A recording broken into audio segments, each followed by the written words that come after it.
Irmãos, Igreja do Senhor, águas claras está em chamas pelo que o Espírito Santo está fazendo. Há avivamento neste lugar? Aleluia. Então, bom dia. É tão bom, viu, pastora Bruna, honrar a sua vida. É um princípio bíblico, irmãos. A honra, o princípio da honra. O abraço, a oração por nossos pastores, pela esposa do pastor, pela igreja, pelos filhos dos irmãos. Então, é princípio de honra. E quando a igreja obedece princípios, Deus derrama a sua graça. A palavra do Senhor diz: só quão bom e quão é agradável a Deus que os irmãos vivam em unidade. E você já abraçou alguém hoje? Porque quando a pastora o abraça, ela é nutritiva. Enquanto psicóloga, nós entendemos que ele tem muitos neurotransmissores que ele aciona no abraço. Vamos ficar de pé um pouquinho? Me perdoe, vocês tenham paciência comigo. E a gente viu a pastora Bruna sendo ali abraçada, honrada. Palavras proféticas estavam sendo lançadas sobre ela. Palavras de vida, palavras de alívio, palavras que Deus entregou que vão se cumprir nesses dias sobre a vida dela, porque a igreja de Cristo, ela tem a palavra de ressurreição e a palavra de vida. Você tem como servo de Cristo a palavra do Deus vivo, a palavra que muda destinos, a palavra que intervém, porque é a palavra poderosa de Deus. E aí eu queria te desafiar a abraçar duas pessoas, abraçar e liberar uma palavra. Vá abraçar uma pessoa aí, porque os homens viram os abraços e eles não deram abraço em ninguém. Você já abraçou Anderson? Esse rapaz da mídia é uma bênção. Servo do Senhor Jesus Cristo. Ministre palavra de bênçãos aí. Sobre duas pessoas. Ministre uma palavra de cura, uma palavra de intervenção. Empreste sua boca ao Senhor essa manhã. Seja uma boca, um decreto de vida. Deixe o Senhor usar você para proclamar decretos de vida. Abrace duas pessoas. Leve manifestação de cura. Diga: você é amado, aceito por Deus. O céu governa neste lugar. A presença do Espírito Santo, essa igreja está em missão, proclamando o Evangelho de Cristo. Amém? Quem recebeu cura aí quando foi abraçado? Levante a mão. Quem recebeu libertação? Porque o abraço traz cura, traz quebras de cadeias, anula todo espírito de rejeição, de abandono, que você é invisível, você não é visto. Isso é mentira. O abraço de Deus hoje para você é para dizer que o Senhor te vê. Cadê o rapaz do violão? Me ajude aqui. Cadê aquele violão abençoado? O abraço de Deus para você hoje é o Senhor dizendo: eu sou o Deus que te vejo.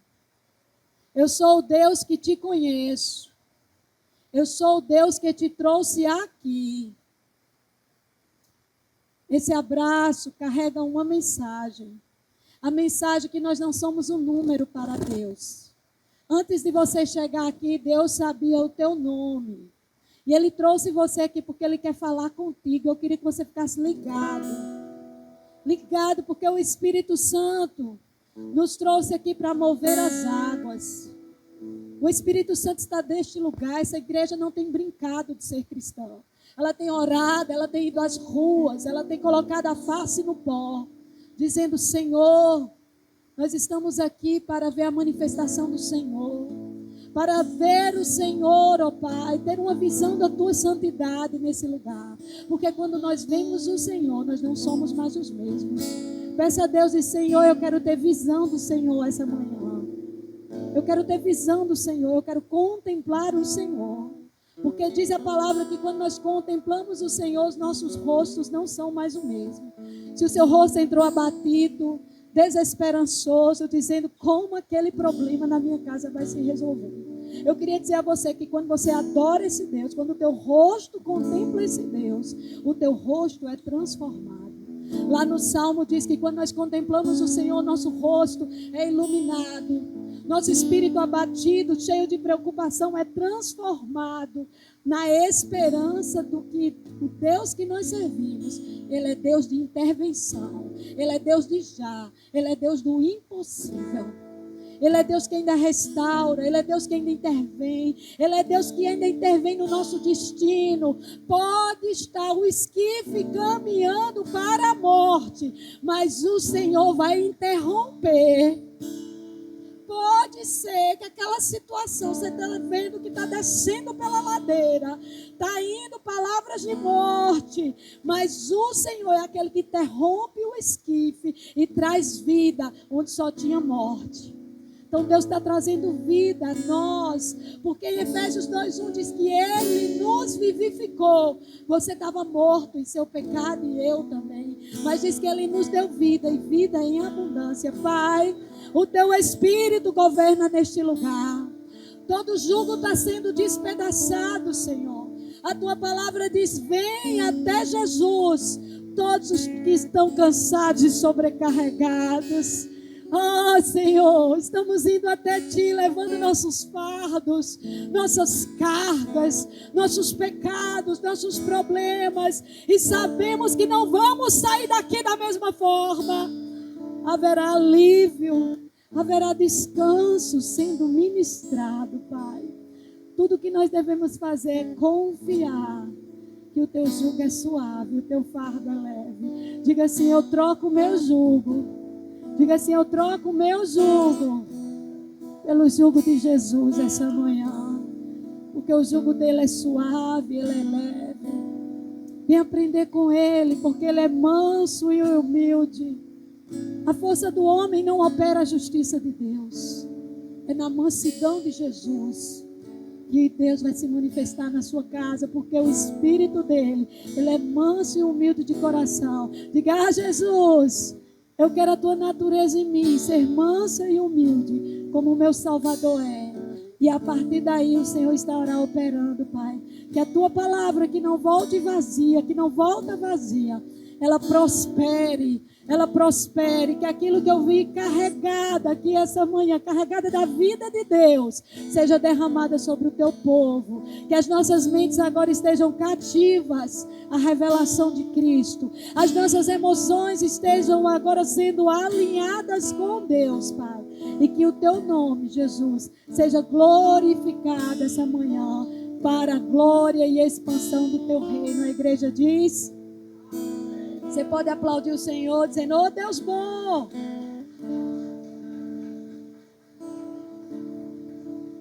Pode tomar seu assento. Hoje eu prometo que eu não vou lhe pedir para você ficar de pé.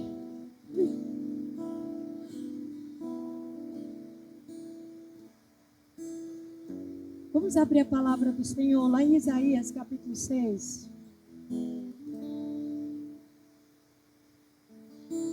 Isaías capítulo 6, a partir do versículo 1. Queria agradecer a companhia, dos meninos, dos homens, tão preciosos entre nós. É bom adorar o Senhor com vocês, é tão importante esse apoio dos homens. Lembrando, hoje a esposa do pastor foi honrada, mas domingo que vem é dia da mulher. Honre a sua mulher, faça o almoço para ela, lave os pratos. Leve o café da manhã na cama. Quem diz, oh glória? Deus sabe porque os homens estão aqui. Vocês viram a esposa do pastor sendo honrada?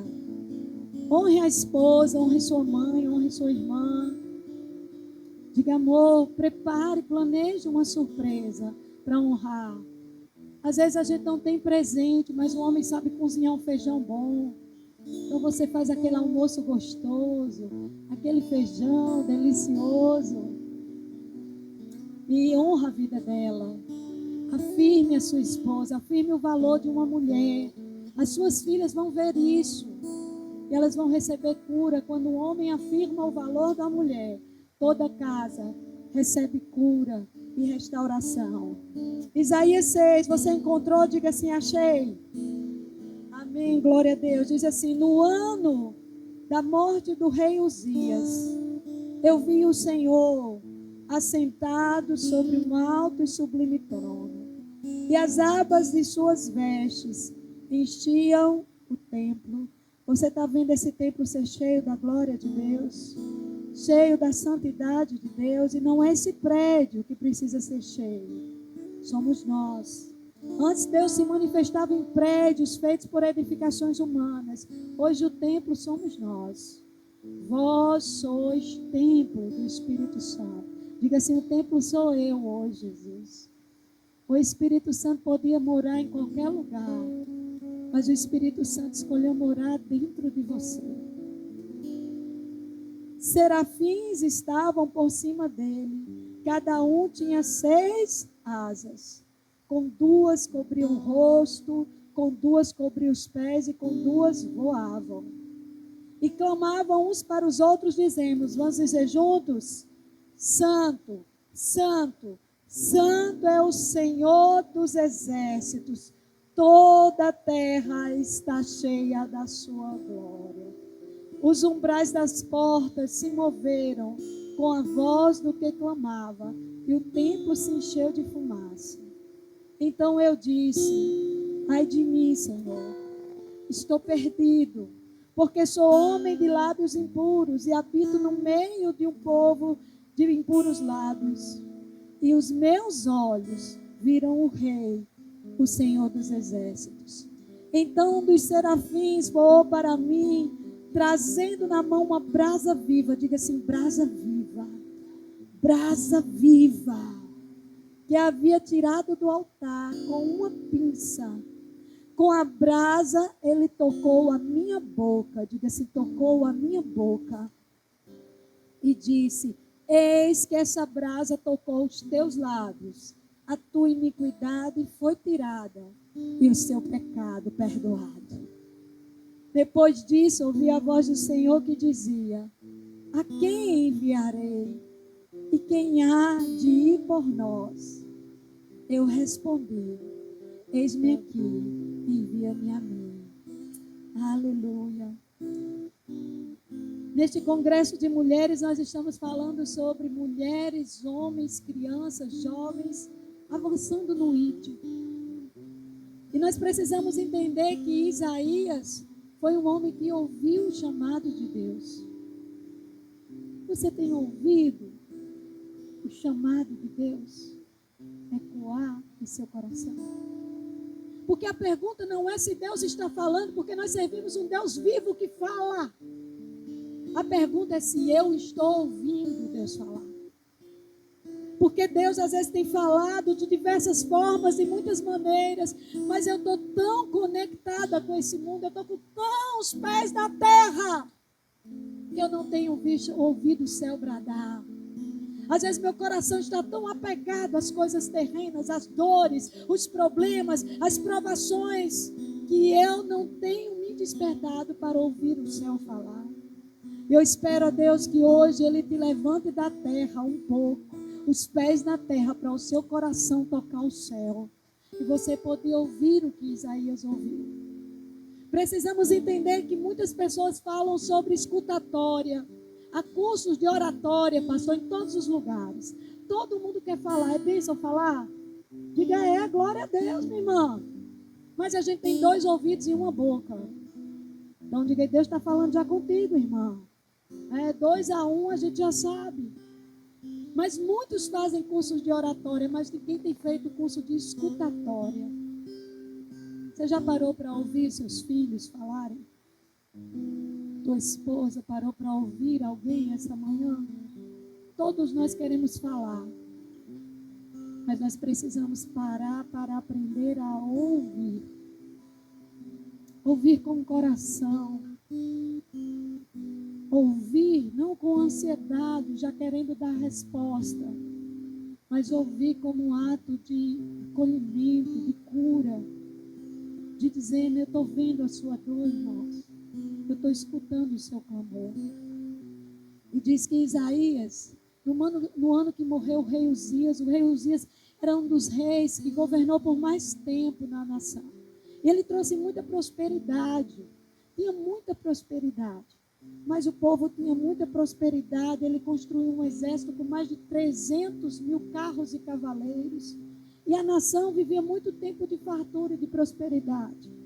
Mas aquele povo tinha abandonado o Senhor e aprendido a confiar nos seus carros e cavalos. Irmãos, quantas vezes nós aprendemos a orar, a confiar no método, nos carros e cavalos, e abandonamos a confiança no Senhor.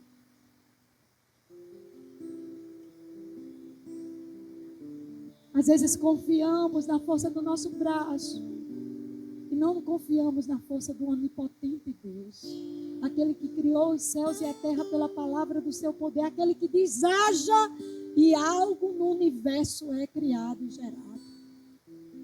E Isaías, ele vivendo tudo isso, diz que esse rei havia morrido. Esse é o contexto, 739 anos antes de Cristo.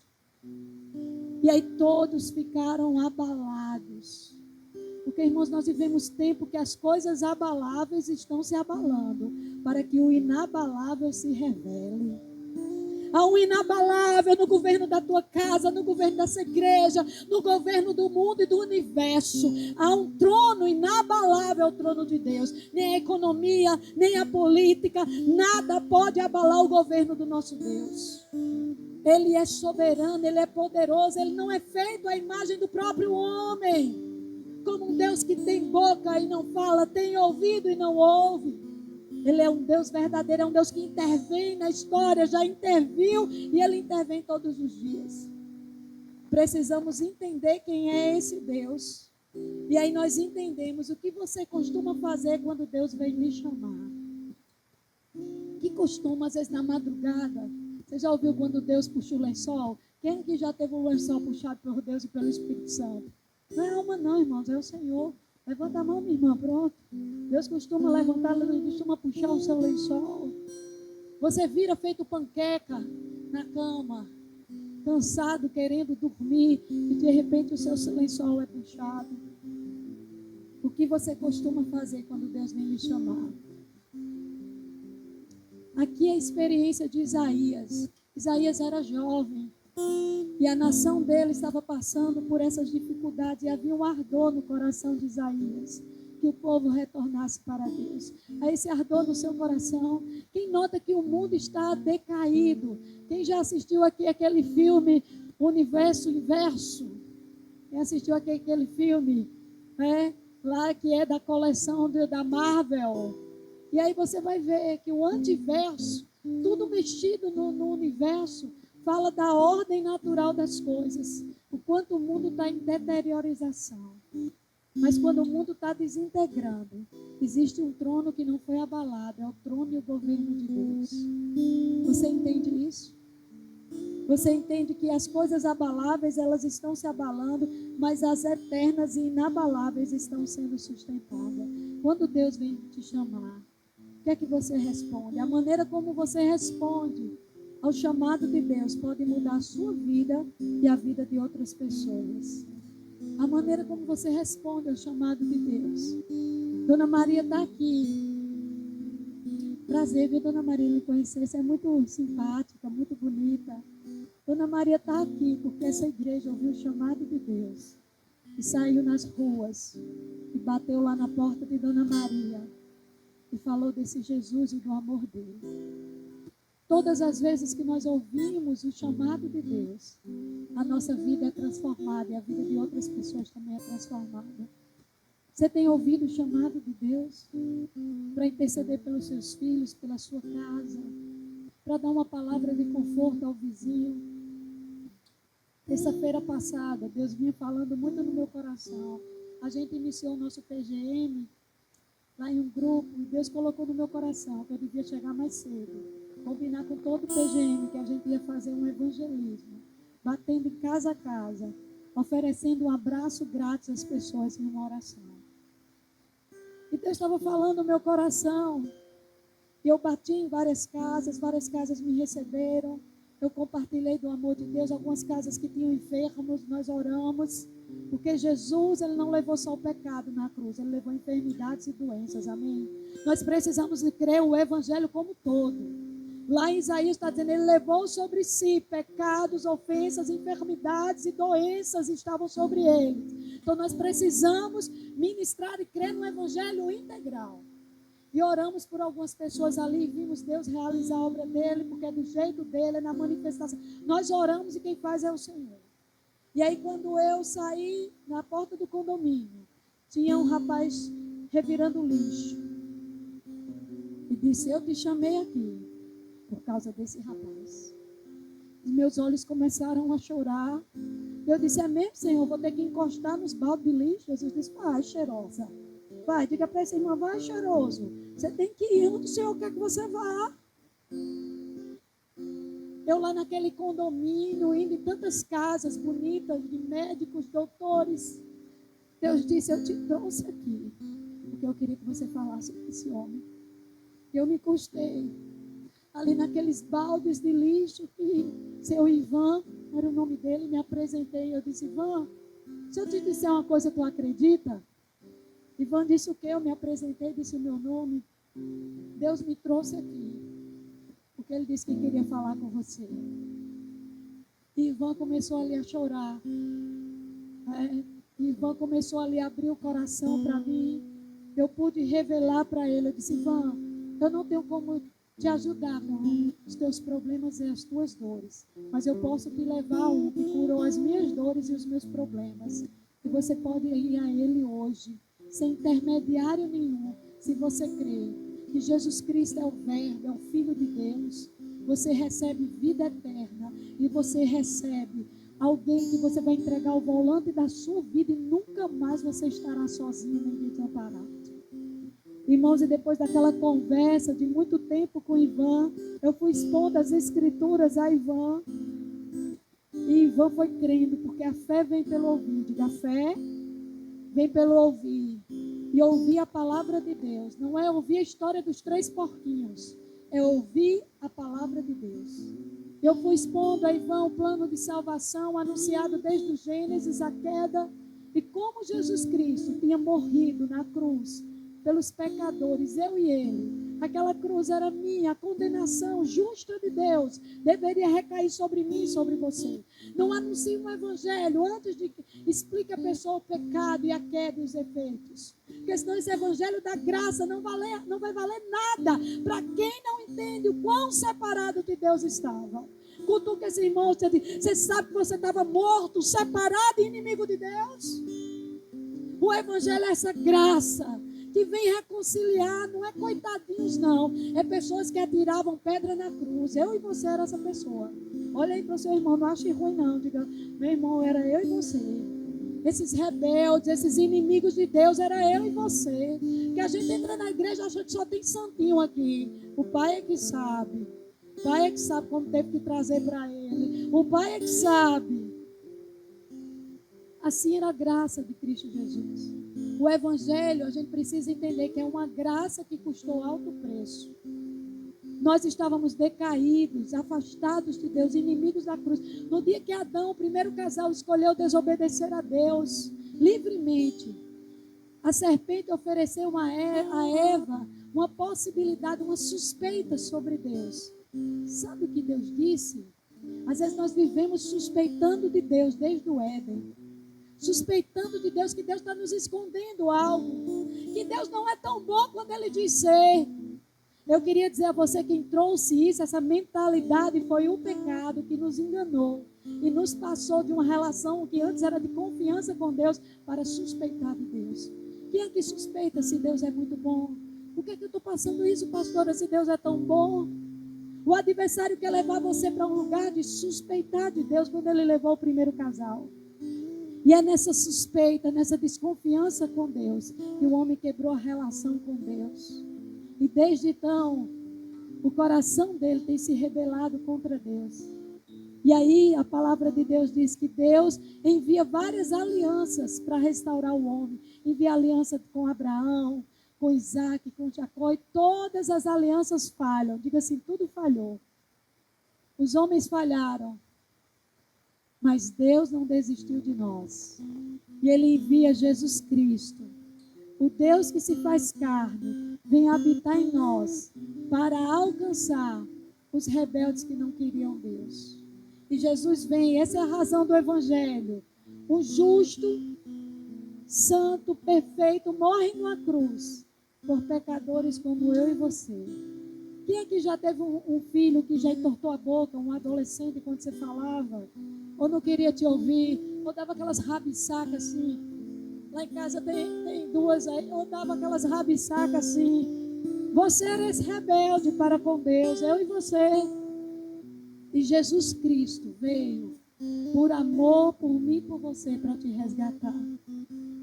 A Bíblia diz que Deus dá prova do seu amor para conosco, em que Cristo morreu por nós, sendo nós ainda pecadores.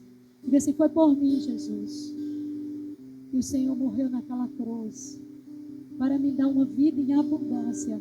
Pagou o castigo que os nossos pecados exigiam. Já viu alguém fazer uma coisa errada e não receber correção, irmão? Deus seria injusto se não nos corrigisse pelos nossos pecados. Deus seria injusto. Que pai vê o filho fazer uma injustiça, colocar o pé para outra criança tropeçar e não corrige? Corrige com amor, com retidão, mas corrige. Deus seria injusto se não nos corrigisse pelos nossos pecados e transgressões. Mas sabe o que Ele faz? Toda a injustiça, o peso do pecado, Jesus, o Cordeiro de Deus, carrega para que você fosse absolvido e perdoado.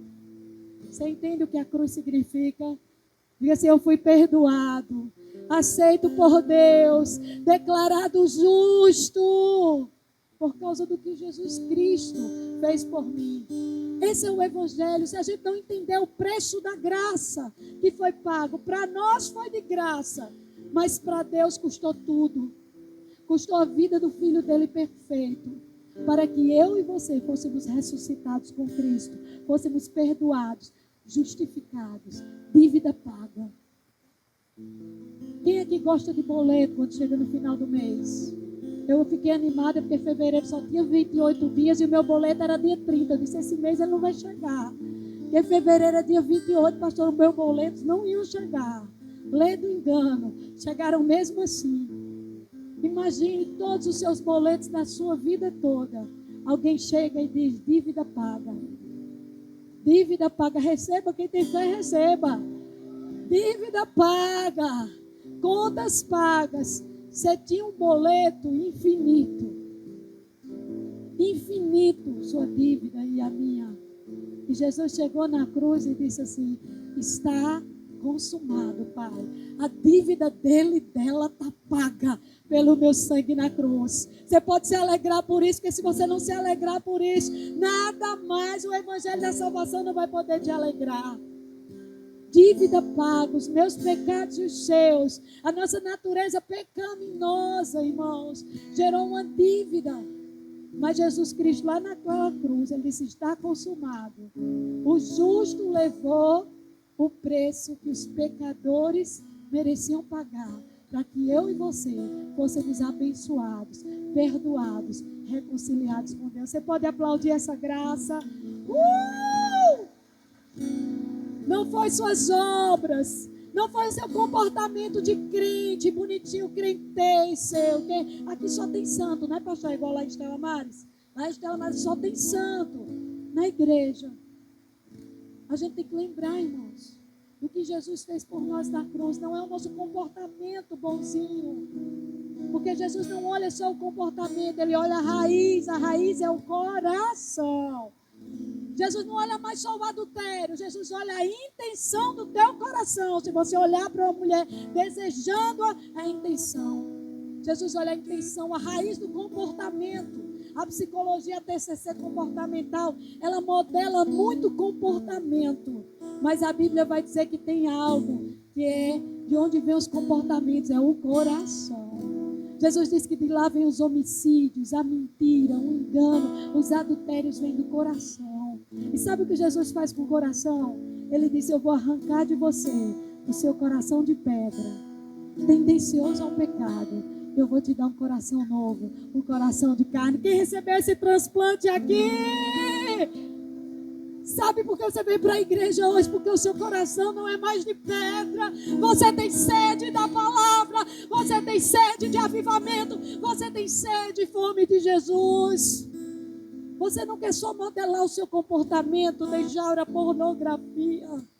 Você não quer só algo da superfície, que você fique bonzinho aos olhos dos homens. Jesus vai no cerne do pecado, que é o nosso coração, é a nossa natureza, é a nossa vaidade, é a nossa idolatria. Você quando olha uma foto, quem gosta aqui de foto, irmãos? Irmão Anderson aqui, ele arrasa nas fotos. Então você olha uma foto, quem é que você procura na foto primeiro? Quem? Respondam. Claro.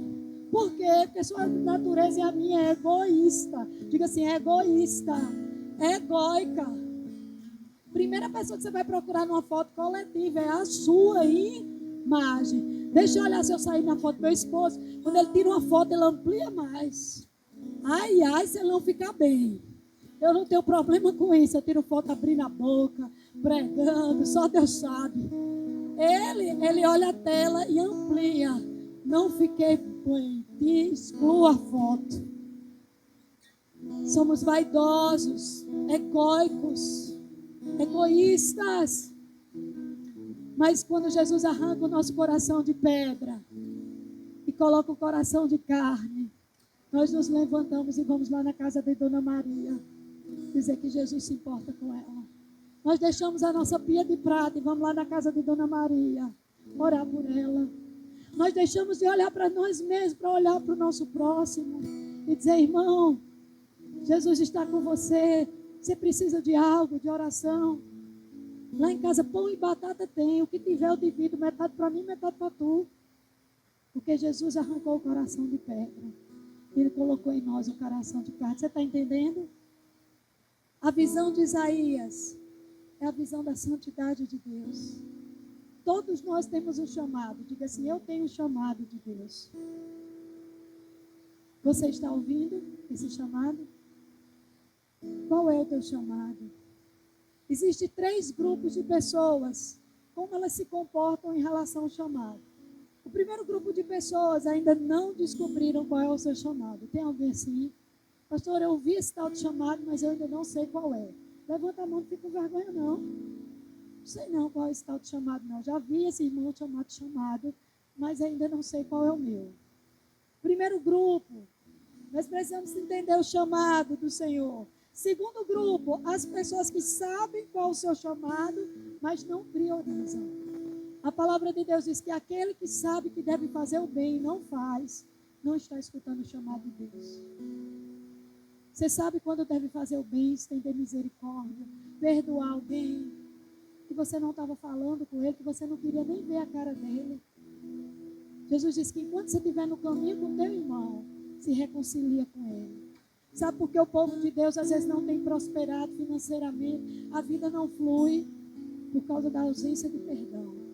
A maior chave de prosperidade física, material e emocional se chama perdão. Olha aí para o irmão e diz, meu irmão, me perdoe. Diga, me suporte. Tenha misericórdia de mim, meu irmão. Chave de prosperidade na alma é o perdão. Nós vivemos em um mundo, e esse mundo não é o de Deus. É um mundo decaído. As pessoas vão ferir, vão machucar. Você vai ferir pessoas e vão machucar. Porque esse não é o mundo de Deus. Esse é um mundo pós-queda. É um mundo decaído. O mundo de Deus ainda vai descer, que é a Nova Jerusalém. A gente precisa entender que o perdão prospera. Disse que certa vez a esposa de Jaime Kemp é um pregador de casais, ela foi deixar ele na rodoviária. E no caminho eles dois discutiram. Você já discutiu com a mulher? Já. Coisa ruim, né, irmão? Coisa péssima, né, irmão? Péssima. Eu te aconselho, faz logo as pazes. Que ali é coisa boa. Virtude de Deus. E aí diz que quando eles discutiram no caminho, ele foi descer, ele ia pregar numa igreja. Ele desceu, ele bateu a porta do carro bem forte. E quando ele saiu, o Espírito Santo falou com ele, volta e peça perdão. Quando ele voltou, foi pedir a Judith Kemp. Judith, meu amor, me perdoe. pelo que eu te falei, agora como eu bati a porta do carro. Ela disse, quando você deu as costas para mim, eu já tinha perdoado a sua ofensa. Seja apressado em perdoar. Não espere que as pessoas venham te pedir perdão. Libere antes mesmo que ela peça, porque é cura para a sua saúde mental. É cura para o teu espírito, é cura para a tua alma. Tem gente que só quer perdoar quando aquela pessoa te pedir perdão. E se ela morrer? Tu vai ficar com aquela mágoa o resto da tua vida, atrasando, impedindo tua vida de prosperar. É quando a gente perdoa que a gente mais parece com Jesus. Quem crê nisso? Diga assim, é quando eu perdoo que eu mais me pareço com Jesus. É quando eu peço perdão que eu mais me pareço com Jesus. Tem conflitos. Um pedido de perdão acabaria com o conflito. Mas o nosso orgulho é tão grande que a gente tem preferido ver o mundo desabar do que obedecer à voz de Deus. Tudo que você tem que chegar e dizer, meu bem, me perdoe. Uma ovelha que você magoou, me perdoe. Eu errei com você. Não é dizer, me perdoe, eu não sei nem o que eu te fiz. Pedir de perdão errado, é cancelado. Não tem dívida paga nem no céu nem na terra. Vamos aprender a pedir perdão correto. Perdão correto é tomar consciência do que você fez. Tomar consciência do que você fez. É dizer, Senhor Jesus, olha ali, era uma ovelha, eu estava corrigindo ela, mas eu me excedi no meu limite pastoral. Meu limite pastoral era até aqui, mas eu fui mais. Então eu quero te pedir perdão pelo que eu fui mais. Minha irmã, me perdoe. Eu te corrigi, mas eu passei do meu limite que eu deveria. E isso não te curou, te feriu novamente. Mas às vezes nós vemos o mundo desintegrar do que ir lá pedir perdão. Vamos ser rápidos em pedir perdão, amém? Você recebendo unção do Senhor para se reconciliar, para pedir perdão, para ter consciência, ter posicionamento, porque isso vai prosperar você. Existem aquelas pessoas que conhecem o seu chamado, mas não priorizam. Ontem as mulheres foram fazer o evangelismo, elas renunciaram muitas coisas para priorizar o reino de Deus. Reino de Deus se faz com prioridade.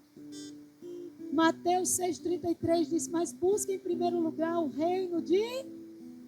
e todas as demais coisas vos serão acrescentadas. Às vezes nós não temos a prosperidade, o descanso, a paz que precisamos, porque não estamos priorizando o reino de Deus. Priorize primeiro o reino de Deus. Priorize primeiro a adoração, depois o serviço. Diga, a adoração vem primeiro do que o serviço. Terceiro lugar, tem um grupo de pessoas que estão vivendo o chamado de Deus plenamente. Você é esse que está vivendo o chamado plenamente? Levanta a mão. Está vivendo o chamado de Deus plenamente. Plenamente, eu estou aqui pelo chamado do Senhor. Lá em casa todo mundo caiu em virose. O marido desde quarta. E homem quando está doente, irmão, você já sabe, ele geme o dia todo. Eu disse, meu amor, isso é que doença. Isso é uma coisa mais séria, que eu estou preocupada que você seja geme de manhã, geme de noite. Meu Deus, eu faço sopa, eu faço canja para o homem. Ele fica, ai. Eu fui trabalhar os 3 dias, tive que cuidar das meninas, levar para a escola, arrumar. E eu também estava com a mesma coisa que ele. Nós estávamos gripados com virose, não era Covid, mas estávamos com virose. Mas aí nós precisamos entender que cada pessoa reage diferente. E aí eu tive que ter esse discernimento. Eu estou aqui porque estou cumprindo o chamado de Deus. Mesmo tendo todos os sintomas que ele passou a semana toda. Amor, prega, eu prego na igreja. Vai, meu filho, você está se recuperando. Amor, não quero comer nada. Aí eu fazia sopinha, as comidas. Tem pessoas que estão vivendo o chamado de Deus, não é só em circunstâncias boas, não. São circunstâncias difíceis, adversas. Na doença, na alegria, na abundância ou na escassez. Elas estão lá cumprindo o chamado de Deus. Sejamos fiéis. Deus não nos chama para servir a Ele só em momentos bons. Deus nos chama para sermos fiéis ao que Ele nos confiou. Ide por todo mundo e pregai o Evangelho a toda criatura. Deus te chama a proclamar o Evangelho a tempo e fora do tempo. Não é quando você está bem. Não é quando suas contas estão pagas e seu armário está cheio. Você é chamado para ser fiel a Deus. Diga assim, seja fiel, meu irmão. Seja fiel, seja fiel. Chamado não depende das circunstâncias. Você é chamado para ser fiel ao que Deus confiou a você. Há pessoas vivendo pleno chamado de Deus. 4 perguntas que nos ajudam a entender qual é o nosso chamado. Primeiro, quem eu sou? Diga assim, quem eu sou? Meu chamado, ele flui da minha identidade. Você sabe quem você é? Essa é uma das perguntas que os filósofos e psicólogos, Freud ainda hoje se vira no túmulo. Sigmund Freud, o pai da psicanálise, ainda hoje se vira buscando quem eu sou. 3 perguntas que os psicólogos e filósofos buscaram durante anos. Quem eu sou, de onde vim e para onde vou. A palavra de Deus, ela responde todas essas perguntas. Quem eu sou? O chamado para ir cumprir o ID, ele começa a partir de todo chamado, ele flui de Deus, mas ele passa pela minha identidade, quem eu sou. Você sabe quem você é? Diga aí quem você é. Eu vou lhe dar 1 minuto para você responder a pessoa que está perto de você quem você é. Bora? 1 minuto, a pergunta que os filósofos estudaram a vida toda. Quem você é? Diga, eu sou Maria, eu sou José, sou pastora branca, meu nome nem é esse, é Josileide. É Codinel, isso é um fake. Meu nome nem é esse, viu, gente? Josileide, sou paraibana. Quem você é? Fala aí quem você é, essa pessoa. Bora, Beatriz. Fala aí, essa amiga, quem você é. Sou linda, sou uma jovem linda, feliz, cheia de dons, talentos. Experimenta 1 minuto para você dizer quem você é. Vá, fale aí. Cozinho bem, sou bonita, abastada. Privilégio. Quem eu sou? Tempo, conseguiram responder? Pronto, agora você vai ouvir a outra pessoa. Agora você vai usar o curso de escutatória. Agora quem vai dizer é ela, quem ela é. Escute outra pessoa agora, quem você é. Ela vai dizer às vezes a profissão, vai dizer que é mãe, ou ainda não sou mãe, sou casada, sou solteira, estou disponível. Ela vai dar uma indireta. Estou à procura de um grande amor. A segunda indireta. Já tenho casa, já comprei minha própria casa. A terceira indireta. Ela está quase te pedindo em casamento. Oh, muito bem. 4 perguntas que nos ajudam a entender o nosso chamado para cumprimento do ID. Quem eu sou? Todo chamado flui da minha identidade. Diga assim, identidade. Quem eu sou? Você tem que lembrar que antes de você nascer de novo, você tinha uma identidade. Sabe qual era a minha identidade que meu pai e minha mãe me deram? Meu pai dizia que eu era espoleta. Você sabe o que é espoleta? Pronto, olha, o irmão já ajudou, o irmão foi tão suave, obrigado, irmão. Espoleta. Foi a identidade que meu pai me deu, espoleta. A identidade construída pelos homens, às vezes ela é formada a partir de rótulos que os pais dão, que a mãe, que a sociedade. Mas nós entendemos que quando nós nascemos de novo, nós recebemos uma nova identidade. Uma nova identidade. Por quê, pastora? Porque você teve um novo nascimento.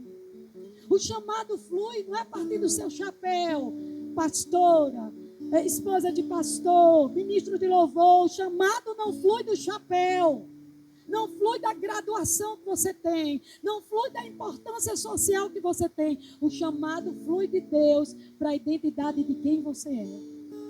E quem você é? Você sabe quem você é, porque o novo nascimento te confere uma nova identidade.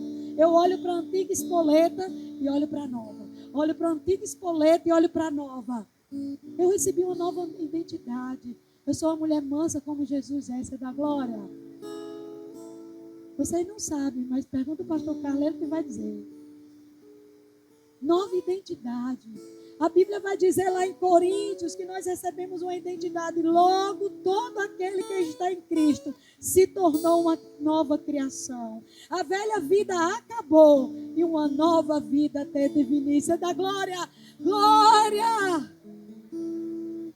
O cumprimento do ID é a partir De quem nós somos agora? Nós somos o quê? Uma nova criação. A espoleta que era espoleta, agora aprendeu a ser paciente, amorosa, se tornou até psicóloga, gente. Vocês acreditam? Pastora e psicóloga.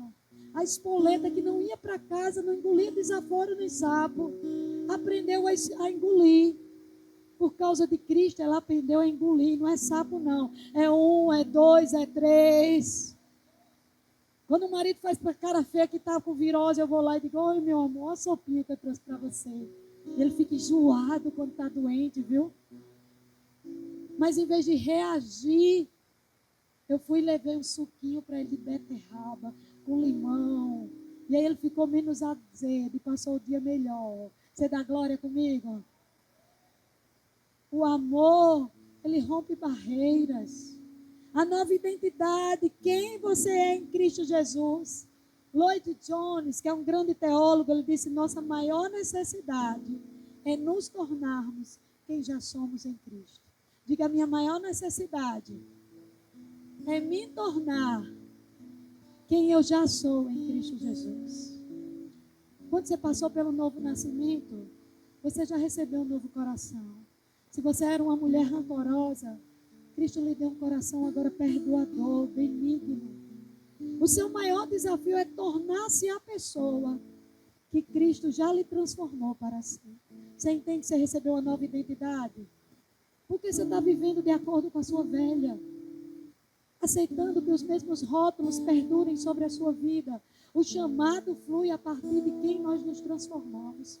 Toda pessoa que encontrou o ID de Jesus e que foi fazer o ID de Jesus, elas tiveram uma experiência de vida transformada. Diga assim: minha vida foi transformada por Jesus Cristo. Irmãos, ninguém pisava no meu pé 2 vezes, não, só pisava uma e não pisava nunca mais. Mas quando eu encontrei Jesus aos 13 anos, de uma impulsiva, sanguínea, eu passei a ser uma mulher controlada pelo Espírito Santo. Você sabe o que é isso? Tudo que você precisa, Cristo já fez por você. Agora você precisa se tornar a pessoa que você já é em Cristo Jesus. Quem você já é em Cristo Jesus? Diga assim: perdoada, filha de Deus, amada, aceita por Ele, linda, preciosa. É isso que a palavra de Deus diz sobre você. Que nós em Cristo Jesus, lá em João 1,12, diz que nós fomos transformados de criaturas marcadas pelo pecado para filhas amadas de Jesus. Você entende que você é filha amada? Você vê aqui o irmão, a filhinha no colinho.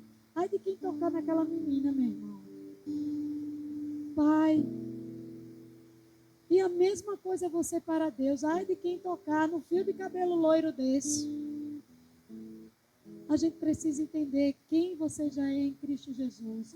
Você é filha amada de Deus. Precisamos entender que o chamado para pregar o Evangelho, a mulher samaritana, era uma mulher que quando Jesus encontrou ela buscava ser amada nos diversos relacionamentos amorosos. Jesus disse: vai buscar o teu marido e traz ele aqui. Ela disse: eu não tenho marido.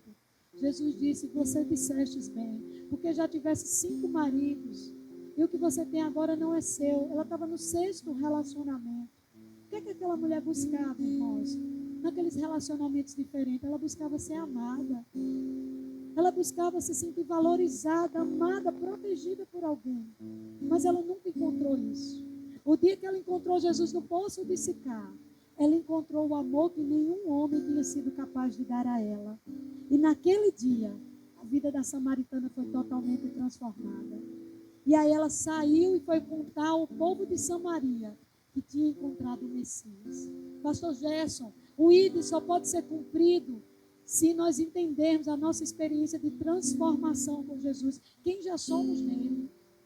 Porque senão a gente vai cumprir tabela e não falar do encontro da nossa experiência com Jesus. Qual foi a transformação que Jesus operou na sua vida?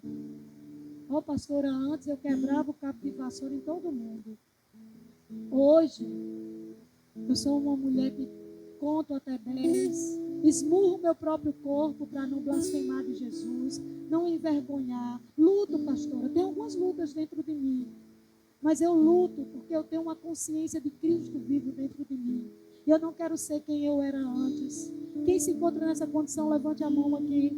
Eu estou contigo nisso. Todo dia somos transformados de glória em glória. E por causa do que Cristo fez por nós, nós somos transformados todos os dias à imagem dele. O que me sustenta no chamado não é o meu chapéu, não é a minha graduação, é a minha nova identidade de filho amado de Deus. Só cumpre o ID de Jesus quem tem relacionamento com Jesus. Ninguém é chamado nessa igreja, pastor, para ser mão de obra na casa do Pai, para cumprir o ID. O ID não é o propósito eterno de Deus, porque no céu não vai precisar ID. Então não é propósito eterno. O ID e a missão é para o agora. O propósito eterno por trás do ID é o nosso amor que temos por Jesus. Nos faz ir e proclamar o Evangelho de Cristo. Vocês entendem que o propósito eterno é a soberania e a glória e agradar a Deus. E porque nós queremos agradar a Deus, nós cumprimos o ID. Porque senão vamos virar cristãos idólatras pelo ID e pela missão. Nós somos chamados a amar a Cristo. E porque nós amamos a Cristo, temos um relacionamento com Ele, o obedecemos. Porque Mateus 20, Jesus só nos deu uma ordem. Diga assim, Jesus só nos deu uma ordem. Você pode olhar em todos os textos, não tem um imperativo como o de Mateus 20. E Jesus disse o quê? Vão e façam discípulos. Só obedece quem ama Cristo. Só sai para proclamar o ID e fazer discípulo quem ama Jesus. Quem ama Jesus sabe que obedecer a Cristo é uma expressão de transformação. Nós vamos cumprir o ID porque nós amamos a Cristo. Quando Jesus restaura Pedro depois de ter negado, Jesus diz, Pedro, você me ama 3 vezes. Depois que Pedro disse, eu te amo, Senhor, ele disse, então apacenta os meus cordeirinhos. Só temos autoridade, pastor Jesus, de cuidar do rebanho de Deus, se nós continuamos amando a Deus e a Cristo acima de todas as coisas. É isso que nos motiva a cumprir o ID. Se amamos a Deus, se amamos a Cristo, se temos um relacionamento com Jesus, essa é a verdadeira motivação do ID. Não é encher a igreja, não é aumentar o número. É se nós amamos a Cristo, nós estamos comprometidos em obedecer o ID. Porque nós amamos a Deus, nós podemos amar as pessoas e levar a salvação para elas. Você crê nisso? Você pode aplaudir o Senhor e dizer, eu amo a Jesus, eu vou cumprir o ID. Em penúltimo lugar, nós somos chamados para ser, antes mesmo de fazer, diga assim, ser discípulo, antes de fazer discípulo. Não dá para você fazer discípulo se você não é discípulo de Cristo. A gente só reproduz a partir daquilo que a gente é. Você nasceu de novo? Você é nova criatura? Está lutando ainda por coisas que você tem que vencer. Mas se você nasceu de novo, se você é uma nova criatura, se você é discípulo de Jesus, o que caracteriza o discípulo, irmãos? É alguém que está aos pés dele. É alguém que tem vida com ele. Não é alguém que frequenta igreja. É alguém que a Bíblia é aberta dentro de casa. É alguém que tem um relacionamento íntimo e vivo com Deus. Não é seguidor de igreja. É seguidor de Cristo. É conhecê-lo. É imitá-lo. Só pode fazer discípulo quem é discípulo. Pergunte aí, irmão. Meu irmão, você é discípulo de Jesus Cristo? Ou você é discípulo de Gerson? Porque se você for discípulo de Gerson, não vai fazer discípulo. Você vai vestir uma camisa rosa assim, jeans, falar bonito como ele. Você vai ser discípulo de Gerson. Nós não somos chamados a fazer discípulos. A nossa moda é a moda de Jesus. Fazer discípulos. Para fazer discípulo, você precisa ser um discípulo.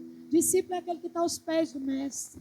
É aquele que está lá aprendendo de Jesus, que tem um relacionamento com Jesus, que se preocupa em agradar Jesus. Esses dias, desde que começou 2026, irmãos, é uma tempestade a cada dia. Tem gente, os discípulos no barco que vivem uma tempestade.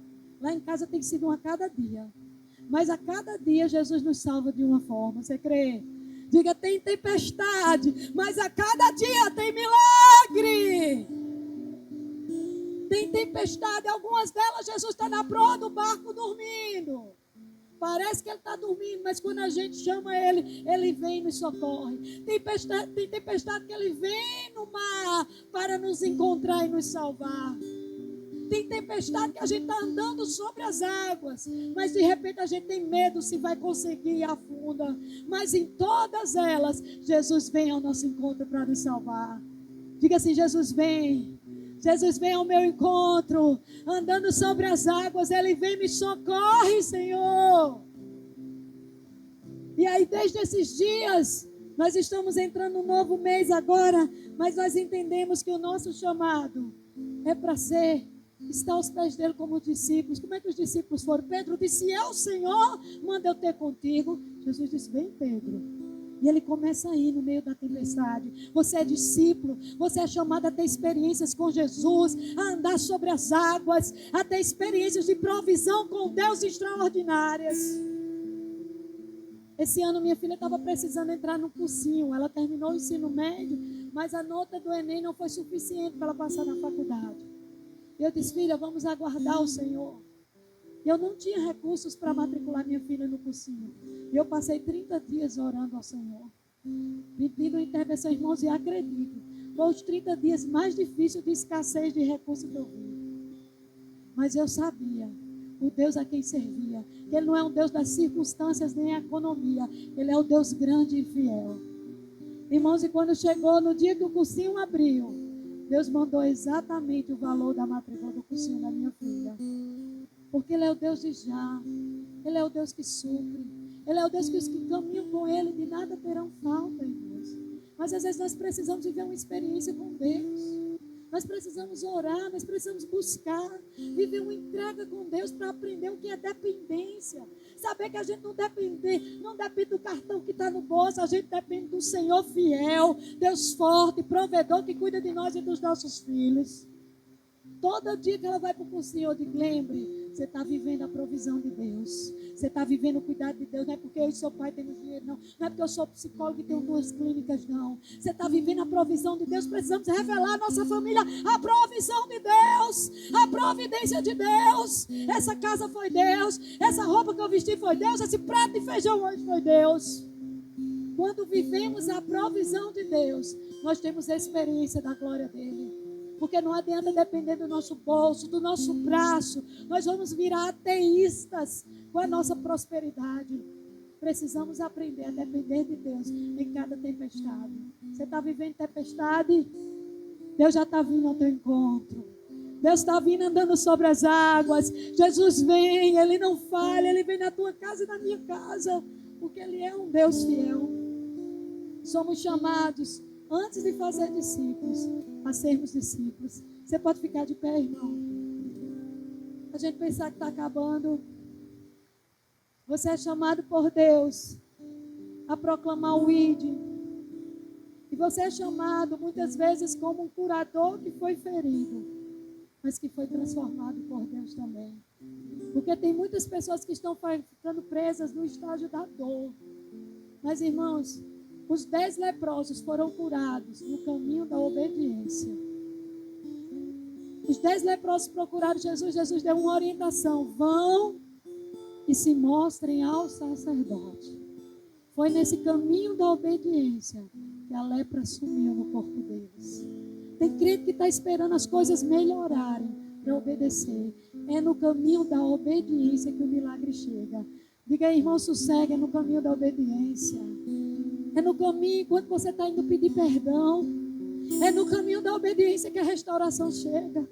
É no caminho da obediência que a provisão chega. É no caminho da fé que a provisão chega. É no caminho da não desistência que o milagre acontece. Nós precisamos entender que é no caminho. Porque, irmãos, a gente não precisaria de fé. Nem o ímpio precisa de fé quando ele vê as coisas diante dele. Oh, obrigada, carro novo. Oh, obrigada. Ele não precisa de fé. Porque ele está vendo. A palavra de Deus diz que a fé é a certeza das coisas que não se veem, mas se esperam porque Ele é. Você está esperando a salvação sobre a sua casa para cumprir o ID. Então, é no caminho da obediência, é no caminho da confiança que você vai cumprindo o ID de Jesus. O que Jesus nos pediu para fazer não foi eventos.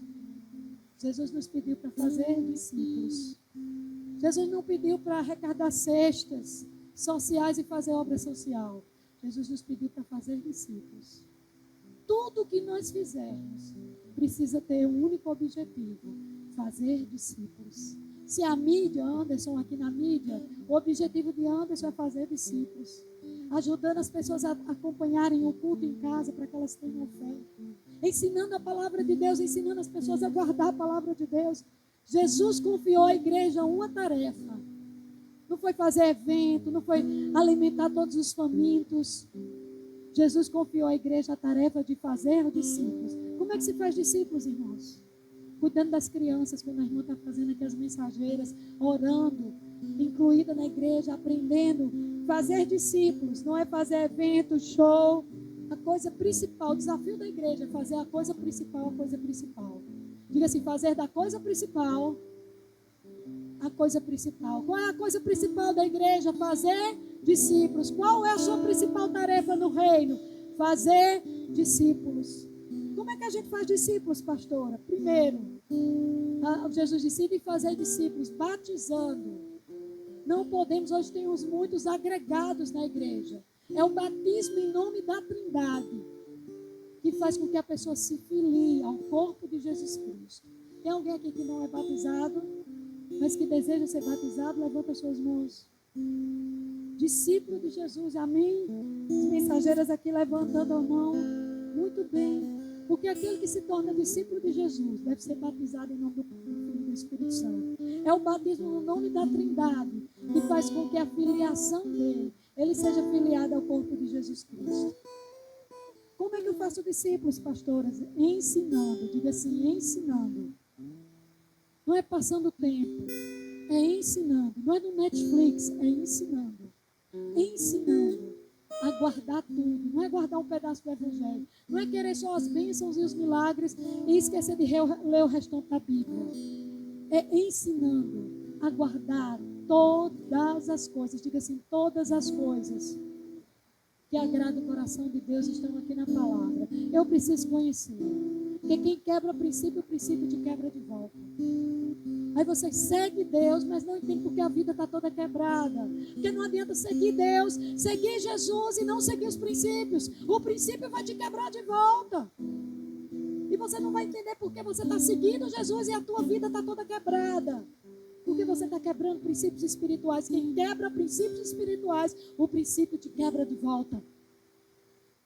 Mas quem aprende a guardar todas as coisas é abençoado e pode cumprir o ID e receber a maior promessa que nós já recebemos. Eis que estou convosco todos os dias até a consumação dos séculos. Essa promessa é um compromisso de Jesus para a igreja que cumpre o ID. A gente não pode dizer que é um privilégio para qualquer pessoa. É um privilégio para discípulos. Discípulos é aqueles que estão se preocupando e querendo obedecer a Cristo. Não é quem está na internet, quem não quer bênção de Jesus, irmão. Todo mundo quer bênção de Jesus. Todo mundo quer bênção de Jesus.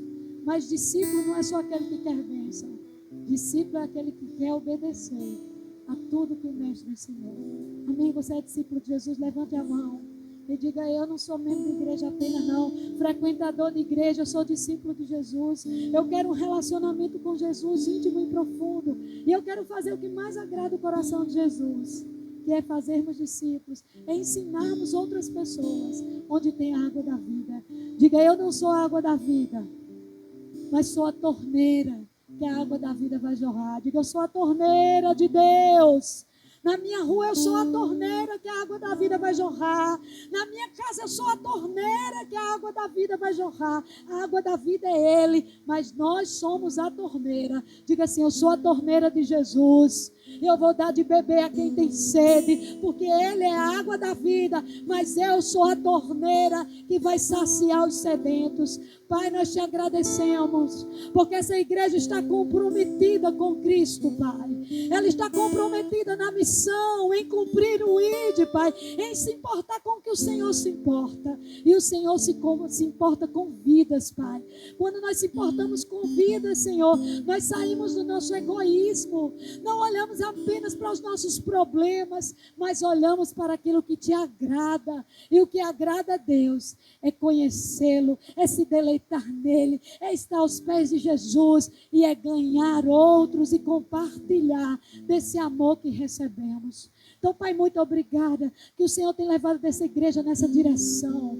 Cobre o pastor Gerson, pastora Bruna, sua casa, essas famílias, Senhor, para seguir não o evangelho do consumo, não o evangelho que só quer as bênçãos de Deus, mas não tem o Deus da bênção em sua casa. Nós queremos as tuas bênçãos, mas nós também queremos a Cristo, a fazer e a agradar o coração dele. Que o teu povo, Senhor, se encha de poder do Espírito Santo para completar a missão em Águas Claras, para que o teu reino venha e quando Jesus vier, nós possamos reencontrar aquelas pessoas, porque aqui vai passar essa vida, as contas, os boletos, as nossas conquistas, tudo vai ficar aqui, mas diz que passará os céus e a terra, mas a tua palavra não passará. É o que vai passar a eternidade, é nós encontrarmos pessoas que nós fizemos o ID e fizemos delas discípulos de Jesus, para a glória do teu reino. A igreja diz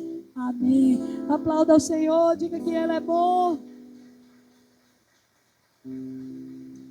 Abraça esse irmão e diga: seja discípulo de Jesus. Vamos cumprir o ID, meu irmão. Vamos ser torneira. Diga: vamos ser torneira. Vamos ser torneira, não importa os nossos problemas. Vamos ser torneira, é na obediência, no caminho da obediência que o milagre chega. É no caminho de uma igreja em obediência que a provisão vai vir. É no caminho da obediência que os milagres de Deus vão ser derramados sobre tua vida, tua casa, tua descendência, teus filhos. É no caminho da obediência que os milagres e a provisão vai chegar para a glória de Deus. Amém, pastor Gerson?